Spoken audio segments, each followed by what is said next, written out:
வணக்கம். அஸ்ட்ரோவேலின் நல்ல நேரம் நிகழ்ச்சியின் சார்பாக அத்துணை சப்ஸ்கிரைபர்களையும் எல்லா அன்பு உள்ளங்களையும் எனது நண்பர்களையும் வருக வருக என வரவேற்பதில் பெருமகிழ்ச்சி கொள்கிறேன். வக்ரதுண்ட மகாகாய சூரிய கோடி சமப்பிரபக அவிக்னம் குருமே தேவ சர்வகாரியேஷு சர்வதா.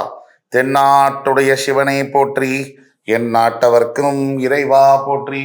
நண்பர்களே, இந்த புத்தம் புதிய வீடியோல உங்கள் அத்துணை பேரையும் சந்திப்பதில் மிக்க மகிழ்ச்சி கொள்கிறேன். இன்று நாம் பார்க்க போறது மீன ராசியை பற்றி. ஆண்டவன் எழுதிய தலைவிதி என்ற தலைப்பில் மேஷ ராசி முதல் கும்பம் ராசி வரைக்கும் நம்ம பார்த்தோம். இந்த தொகுப்பு, இந்த ஆண்டவன் எழுதிய தலைவிதி, இந்த தொகுப்புக்கு 11 ராசிகளை நம்ம பேசி முடிச்சிட்டோம். சில ராசிகள் ஒரே பாகமாக பேசியிருக்கோம், சில ராசிகள் பாகம் 1 பாகம் 2 அப்படி பேசியிருக்கோம்.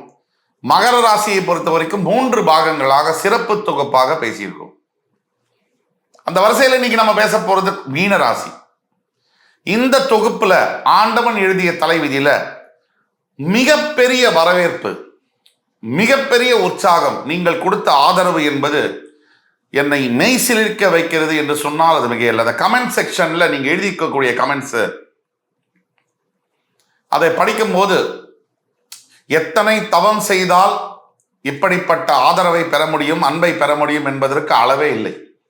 அத்துணை கோடான கோடி நேயர்களுக்கும் நீங்கள் அளித்த ஆதரவிற்கும் அனைத்து அன்பு நெஞ்சங்களுக்கும் என்னுடைய பணிவார்ந்த நன்றிகளும் வணக்கங்களும். இன்று நாம பேச போறது ஆண்டவன் எழுதிய தலைவிதியில கடைசி ராசியான மீனராசி. ஒவ்வொரு மனிதனுக்கும் ஒவ்வொரு தலைவிதி என்பது உண்டு. அதாவது வாழ்க்கையில என்னதான் நம்ம முயற்சி செய்தாலும், என்னதான் நம்ம செய்தாலும் சிலது நடக்குது, சிலது நடக்காம போகுது. இதற்கு என்ன காரணம்? ஒவ்வொரு ராசியினருக்கும் தனிப்பட்ட குணாதிசயங்கள், பிறப்பு ரகசியம், ஒவ்வொரு நட்சத்திரத்திற்கும், ஏன் நட்சத்திரத்தில் இருக்கக்கூடிய பாதங்களுக்கும் அதற்கு தாண்டியும் கூட இருக்கிறது கடவுளுடைய சூட்சமம். ஆக மீனராசிக்கு இந்த வீடியோவை வழங்கக்குள்ள நாங்கள் ரொம்ப மிக்க மகிழ்ச்சி பெறுகிறோம். ஆனால் யார் யார் மீனராசி இந்த வீடியோவை பார்த்துட்டு இருக்கீங்களோ, நீங்க உங்களுடைய ஃப்ரெண்ட்ஸ், ஃபேமிலிஸ் அண்ட் ரிலேட்டிவ்ஸ்ல யார் யார் மீனராசி இருக்காங்களோ தயவு கூர்ந்து இந்த வீடியோவை அவங்களுக்கு ஃபார்வர்ட் செய்து ஷேர் பண்ணுங்க. 100க்கு 100% இந்த வீடியோவானது மீனராசி அன்பர்களுடைய வாழ்க்கையில மிகப்பெரிய நல்ல திருப்பு முனைகளை கொண்டு வருவதற்கு நான் கேரண்டி கொடுக்குறேன். கண்டிப்பாக கொண்டு வரும். அதே மாதிரி இந்த வீடியோ உங்களுடைய வாழ்க்கையில எப்போ வேணாலும் நீங்க திருப்பி ப்ளே பண்ணி பார்த்துக்கலாம். மிகப்பெரிய உபயோகமான தகவல்களுடன், ஆச்சரியமான தகவல்களுடன் உங்கள் வாழ்க்கைக்கு என்ன தேவையான விஷயங்கள் எல்லாத்தையும் இந்த வீடியோ மூலியமா நீங்க தெரிஞ்சுக்கலாம். பிறப்பின் ரகசியத்தையும் தெரிஞ்சுக்கலாம். அந்த வகையில் இந்த வீடியோ ஆரம்பிக்கும் போது முதல்ல மீனராசியுடைய குணாதிசயங்கள் என்ன, அதை பத்தி பேச போறோம். அதற்கு பிறகு ஆண்டவன் எழுதிய தலைவிதி என்ன, அது புல்லட் பாயிண்ட்ஸ்ல பேச போறோம். அதற்கு பிறகு வாட் யூ கேன் எக்ஸ்பெக்ட், நீங்கள் எதை எதிர்பார்க்கலாம், அதை பத்தி புல்லட் பாயிண்ட்ல ஒரு 4-5 பாயிண்ட்ல பேச போறோம். அதற்கு பிறகு நியர் ஃபியூச்சர் ப்ரெடிக்ஷன்ஸ், அடுத்த 6 மாதம் முதல் 2 ஆண்டுகள் வரை மீனராசி என்பவர்களுக்கு எது காத்திருக்கிறது, என்ன நடக்கும் என்பதை பத்தி தெளிவாக ஒரு 4-5 புல்லட் பாயிண்ட்ல பேச போறோம். அதற்கெல்லாம் கடைசியாக இதெல்லாம் ஓகே, தீர்வுகள் என்ன, ஏதாவது பிரச்சனைகள் இருந்தால் அதற்கு தீர்வுகள் என்ன, அதை பத்தியும் நம்ம பேச போறோம். அப்போ இந்த வீடியோ மிகப்பெரிய ஒரு விழிப்புணர்வு விடிவெள்ளி வீடியோவாக மீனராசி என்பவர்களுக்கு இருக்கும்னா அதுல சந்தேகமே இல்லை. வாங்க வீடியோக்குள்ள போலாம். மீனராசி காலபுருஷனுடைய 12ஆம் வீடு. சுக்கிர பகவான் உச்சம் பெற்று, குரு பகவான் ஆட்சி பெற்று, புதன் பகவான் நீச்சம் பெறக்கூடிய வீடு. அப்படிப்பட்ட அருமையான இந்த வீட்டில் பூரட்டாதி, உத்திரட்டாதி, ரேவதி போன்ற 3 நட்சத்திரங்கள் வருகிறது. அதாவது குரு, சனி, புதனுடைய நட்சத்திரங்கள் வருகிறது குருவுடைய வீட்டில்.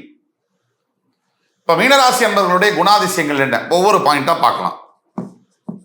அதுல முதல் பாயிண்ட் என்னன்னா, மீனராசி என்பவர்களுக்கு 2 வகையான குணாதிசயங்கள் இருக்கும். ஒன்று, எல்லா விதத்திலும் எல்லா பொருள்கள் மீதும் எல்லா விஷயங்கள் மீதும் ஆசையும் பற்றும் அதிகமாக இருக்கும். இது பெரும்பாலான மீனராசி அன்பர்களுக்கு இப்படிதான் இருக்கும். அத்தனைக்கும் ஆசைப்படும். ஒரு 25% மீனராசி அன்பர்களுக்கு எதுவுமே வேண்டாம் அப்படின்னு இருக்கும். இந்த அடிப்படை வித்தியாசம் என்பது இருக்கும். மீனராசி அன்பர்களை பொறுத்த வரைக்கும் ஒரு காரியத்தை எடுத்தாங்கன்னா, எந்த காரியமாக இருக்கட்டும், இந்த காரியம் எனக்கு செய்ய முடியாது, இந்த செயல் கஷ்டம் அப்படின்னு அவங்க வாயிலிருந்து வராது. தன்னால முடியுமோ முடியாதோ, தனக்கு தெரியுமோ தெரியாதோ, சில பெண்கள்ல இருக்கக்கூடிய மீனராசி நண்பர்களை பார்த்தீங்கன்னா அதி புத்திசாலி அப்படின்னு அவங்களுக்குள்ளேயே நினைப்பு இருக்கும். தன்னையே தான் அதி புத்திசாலியா நினைச்சுக்குவாங்க. உண்மையிலே அவங்களுக்கு தெரியாது. ஆனா இன்னசென்ஸ் அவங்கள்ட்ட இருக்கும். முதல் 30-35 ஆண்டு வரை, 35 வயசு இவங்களுக்கு ஆனதுக்கு பிறகு இவங்க கிட்ட இருக்கிற எல்லாரும் இன்னசென்ட் ஆயிடுவாங்க, இவங்க வயலண்ட் ஆயிடுவாங்க. இது ஒரு பாயிண்ட். எந்த செயலை செய்தா கொடுத்தாலும் கூட, இந்த டாஸ்கை கொடுத்தாலும் கூட மீனராசி அன்பர்கள் சந்தோஷமாக கொஞ்சம் கூட முகம் சொல்லிக்காம அதை வாங்கி செய்யறதுக்கு தயங்கவே மாட்டாங்க. அது தெரியுமோ தெரியாதோ, வருமோ வராதோ, கொஞ்சம் கூட யோசிக்க மாட்டாங்க, அதை எடுத்து செய்வாங்க. இது ஒரு நல்ல விஷயம். நிறைய மீனராசி அன்பர்களுக்கு நல்ல எண்ணங்கள் இருக்கும். குரு பகவான் ஆட்சி பெறக்கூடிய மூலத்திரிகோணஸ்தானம் தனுசு, குரு பகவான் ஆட்சி பெறக்கூடிய மோட்சஸ்தானம் மீனம். நல்ல எண்ணங்கள் மீனராசி அன்பர்களுக்கு எப்பவுமே இருக்கும். நல்ல எண்ணங்கள்னு அவங்களுக்கு எது வேணுமோ, நிறைய இடங்கள்ல சுயநலம் எட்டி பார்க்கும். அடுத்தவங்க என்ன சொல்றாங்க, அவங்களுடைய பெர்ஸ்பெக்டிவ் என்ன அப்படிங்கிறத பத்தி முக்கியமா ஃபீமேல் மீனராசிகள் கொஞ்சம் கூட யோசிக்கவே மாட்டாங்க. ஆம்பளை மீனராசிகள் எப்படின்னா, நெளிஞ்சு சுழிஞ்சு வளைஞ்சு யார்கிட்டயும் மாட்டிக்காம வாழணுங்கிறதுலேயே மும்முரமா இருப்பாங்க. நேரம் நின்று கம்பீரமா இப்படி வாடா அப்படின்னு அந்த மாதிரி இருக்க மாட்டாங்க. ஆண் மீனராசி ஆப்ரேட் பண்றதும் தெரியாது, வாழ்றதும் தெரியாது, எழுந்துக்கிறது, தூங்குறது, பேசுறது எதுவுமே தெரியாது, வளைஞ்சு நெளிஞ்சு போகக்கூடிய தன்மை உடையவர்களாக இருப்பார்கள். இப்ப படிப்பு அப்படின்னு எடுத்துக்கிட்டோம்னா, பொதுவா மீனராசி என்பவர்களுக்கு நான் சொன்ன மாதிரி படிப்பின் மீது அதிகமாக ஆர்வம் இருக்கும். ஆனா படிப்பு வராது. பெரும்பாலான மீனராசி அன்பர்களுக்கு, படிப்பு வரக்கூடிய மீனராசி அன்பர்களுக்கு கலைகள் மீது நாட்டம் அதிகமாக இருக்கும். படிப்பு இல்லாதவர்களுக்கும் படிப்பு இருக்கிறவர்களுக்கும் கலைகள் மீது நாட்டம் அதிகமாக இருக்கும். கலைனா சங்கீதம், பாட்டு, 64 கலைகள், வில் வித்தை, எதுவாக வேணா இருக்கலாம், விளையாட்டுத்துறை, இந்த கலைகள் மீது அதிகமாக ஒரு ஈடுபாடு, என்டர்டைன்மெண்ட், சினிமா துறை, எல்லாத்துக்கு மேல நாட்டம் இருக்கும். இது மீனராசியுடைய இயல்பு. இன்னொரு இயல்பு, 3வது பாயிண்ட், குணாதிசயங்கள்ல அனைத்து மீனராசி அன்பர்கள் 100% எக்ஸ்ட்ரா சென்சிட்டிவா இருப்பாங்க, இமேஜினேட்டிவா இருப்பாங்க, ஃபேசினேட்டிவா இருப்பாங்க. ஒரு இமேஜினேட்டிவ் கற்பனை உலகத்தில் வாழ்பவர்களாக இருப்பார்கள். ரியாலிட்டிக்கு கொஞ்சம் விலகி இருப்பாங்க. எல்லா மீனராசிக்காரர்கள் அல்ல, 99% மீனராசிக்காரர்கள் இப்படிதான் இருப்பாங்க.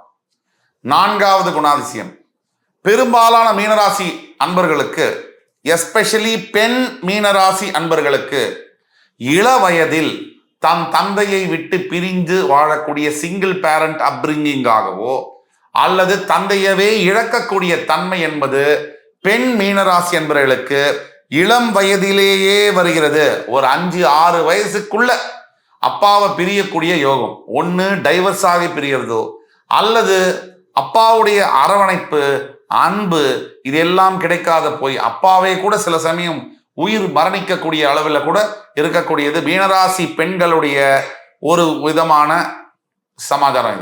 இது ஒரு விதி. 5வது குணாதிசயம் என்னன்னா, மீனராசி பெண்களுக்கு ஆரம்பத்தில் ரொம்ப பியூனியா, இவர் இந்த பூனையும் பால் குடிக்குமா அப்படின்னு தான் இருப்பாங்க. இது ஆணாக இருக்கட்டும் பெண்ணாக இருக்கட்டும். எஸ்பெஷலி பெண் மீனராசி என்பர்கள் திருமணத்திற்கு பிறகு ஒரு 5 ஆண்டு 10 ஆண்டுக்கு பிறகு சட்டுன்னு ஒரு விஸ்வரூபம் எடுப்பாங்க. அந்த விஸ்வரூபம் என்பது கல்கட்டா காளியை விட, ஒரு துர்கா தேவியை விட பயங்கரமான விஸ்வரூபமா இருக்கும். அதை தாங்குகின்ற சக்தி என்பது பல ஆண்களுக்கு இருக்காது. இது ஒரு விதி. 5வது குணாதிசயம் என்னன்னா, பெரும்பாலான மீனராசி என்பவர்களுக்கு டிராயிங் பண்றது, இந்த ஆர்ட் சம்பந்தப்பட்ட வேலைகள், இந்த கிளாஸ் பொருள் எல்லாம் சேர்த்து வைக்கிறாங்க பாருங்க, கண்ணாடி பொருள்லாம், இந்த மாதிரியான ஹேபிட்ஸு. இதை தவிர வந்து வேற ஆர்ட் கிராஃப்ட் சம்பந்தப்பட்டது, எம்ப்ராய்டரி பண்றது, இந்த மாதிரி ஸ்பெஷல் ஆர்ட் இது சம்பந்தப்பட்டதுல அதிகமான ஈடுபாடுகள் இருக்கும். இது 5வது குணாதிசயம். 6வது குணாதிசயம் என்னன்னா,